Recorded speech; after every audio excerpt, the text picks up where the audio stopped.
உடல் சூடு இல்லைனாக்க மூலாதார சூடு இல்லைனா பைல்ஸ் வந்துருச்சு இல்லைனா பித்தம் அதிகமாகிடுச்சு, உடல் உஷ்ணத்தை குறைக்கணும். இதுக்கு என்ன சாப்பிடணும்னு கேட்குறீங்க.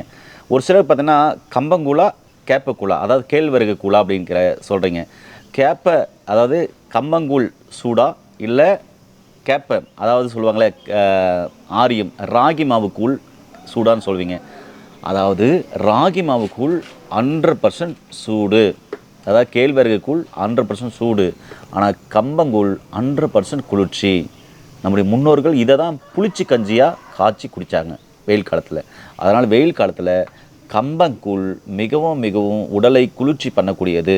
அந்த வெயில் காலத்தில் பார்த்திங்கன்னா நீங்கள் கேழ்வரகு மாவு கூழ் அதாவது ராகி மாவு கூழ் குடிச்சிங்கன்னா உடல் உஷ்ணமாகும். அதனால் கம்பங்கூழை குடித்து உடல் உஷ்ணம் இல்லாமல் மலச்சிக்கல் இல்லாமல் ஆரோக்கியமாக வாழுங்க. மூலாதார சூடு இருக்காது. அற்புதமாக உங்களுடைய உடம்பை பார்த்துக்கும். அதுக்கு பேரே கம்பங்கூழ்னு வச்சாங்க. உடலை கம்பு போல் இரும்பாய் மாற்றக்கூடிய ஒரு அற்புதமான உணவு தான் கம்பங்கூழ்.